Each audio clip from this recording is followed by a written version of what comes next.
प्रभात। श्री गुरु नानक देव के 551वें प्रकाश वर्ष की आप सभी को शुभकामनाएं।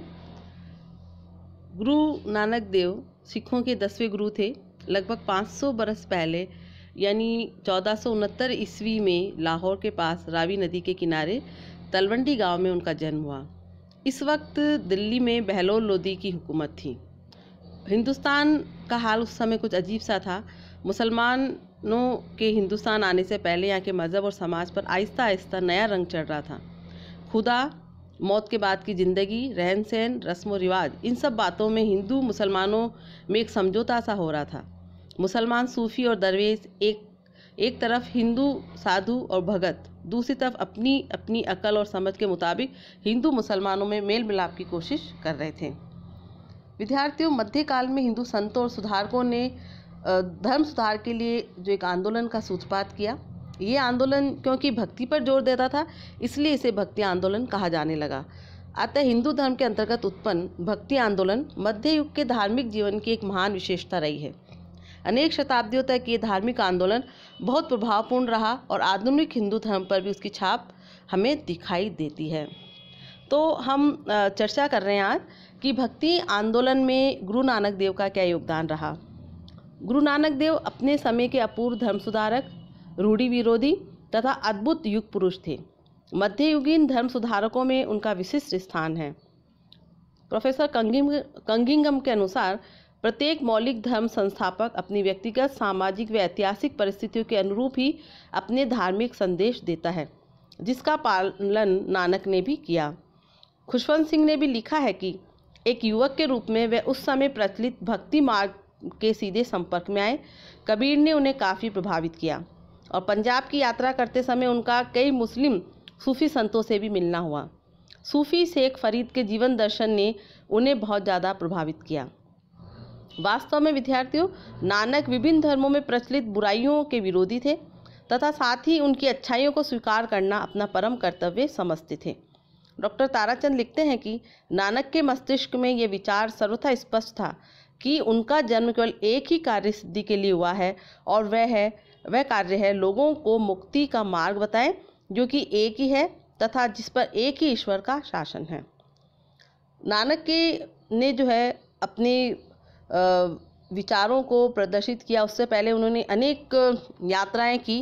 पूर्व में कामरूप और पुरी से लेकर पश्चिम में उन्होंने जो है मध्य एशियाई देश बगदाद तक और साथ ही उत्तर में कश्मीर से लेकर दक्षिण में लंका तक उन्होंने यात्राएं की और अपने विचारों का प्रचार प्रसार किया और काफ़ी नई चीज़ें उन्हें वहाँ पर सीखने को मिली।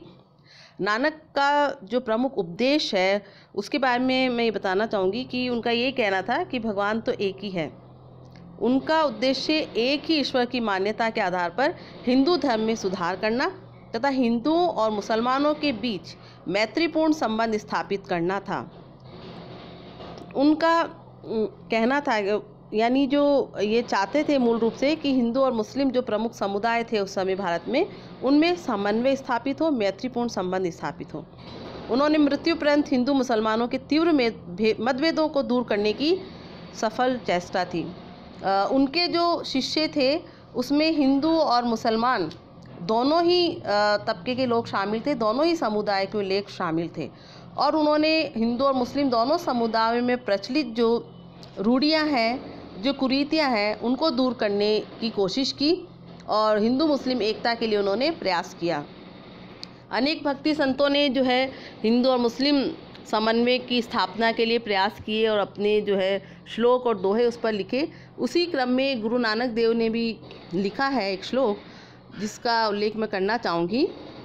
कहते हैं कि बंदे इक्का खुदाए दे हिंदू मुसलमान, दावा राम रसूल कर लड़ दे बेईमान।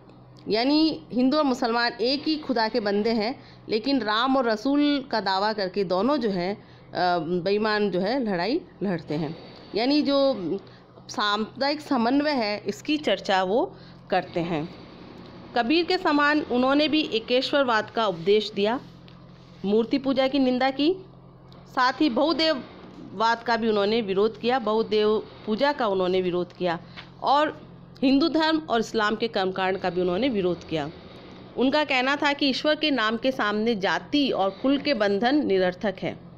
उन्होंने ईमानदारी, सत्यनिष्ठा, विश्वासपात्रता, दान, दया, मद्य निषेध आदि उच्चतम आदर्शों के पालन करने का आदेश दिया। उनका मत था कि जो व्यक्ति सब मनुष्यों को बराबर समझता है वही धार्मिक है। सारांश में हम ये कह सकते हैं कि गुरु नानक ने हमेशा पुण्य की प्रशंसा और पाप की निंदा पर बहुत जोर दिया। उनके उपदेश और सिद्धांत गुरु ग्रंथ साहब में संग्रहित है। उनकी बाद में गुरु अंगद यानी उनका जो एक शिष्य था लहना, उनको जो है उन्होंने अंगद नाम दिया और वह ही जो है उनके उत्तराधिकारी बने। और 1539 ईस्वी में बाबा नानक का देहांत हुआ और गुरु नानक जो है बाबा जो है जब किसी कोई हिंदू हो या मुस्लिम सबको बराबर समझते थे और दोनों को ही प्रिय थे। और उनके कुछ श्लोक हैं। एक तो बाबा नानक ने जो है मुक्ति की खोज पर भी बहुत ज़्यादा जोर दिया था। अपने एक श्लोक में लिखते हैं, काम क्रोध संगत दुर्जन की ताते इसी निसी भागो, सुख दुख दोनों सम कर जाने और माँ आप माना, हर्ष शोक ते रहे आततेन जग तनवा पछताना, स्तुति निंदा दोद त्यागे खोजे पद निर्माना, जिन नानक ये खेल कठिन है किन्हू गुरुमुख जाना। यानी गुरु ग्रंथ से जो है उनके श्लोक जो है उनके जो उपदेश है वो संग्रहित है और सिख धर्म जो है उसी को जो है पवित्र पुस्तक मानकर उन्हें गुरु नानक के आतिशों के रूप में स्वीकार करता है। यानी हमें जो है घमंड छोड़ देना है। दुनिया की जो मोहब्बत, नफ़रत और गुस्सा और जालिम लोगों की जो सोहबत है, रात दिन उनसे हमें दूर रहना है। सुख दुख और इज्जत और बेइज्जती को एक ही सा समझना चाहिए। जो दुख और सुख दोनों से ऊपर उठा रहता है वही इस दुनिया की हकीकत यानी जो है उसकी वास्तविकता पहचान सकता है। तारीफ़ और चुगली दोनों को छोड़कर मुक्ति की खोज करनी चाहिए। नानक कहते हैं ये सब बहुत कठिन है। किसी खास इंसान ही ने गुरु की मार्फत यानी गुरु के द्वारा ये वास्तविकता पहचानी है।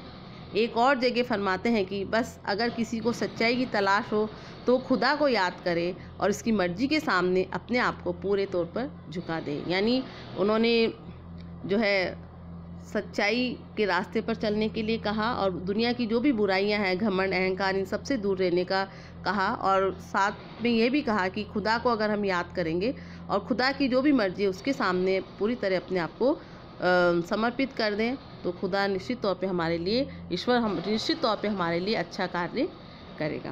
विद्यार्थियों, आज जो प्रकाश पर्व है 551वां गुरु नानक देव का, तो हम उनकी एकता, समन्वय और कोई अगर हम उनकी बातों को अंगीकार करते हैं तो निश्चित तौर पर हमारे लिए भी आसानी होगी और हमारे समाज के लिए भी मुक्ति का मार्ग प्रशस्त होगा। धन्यवाद।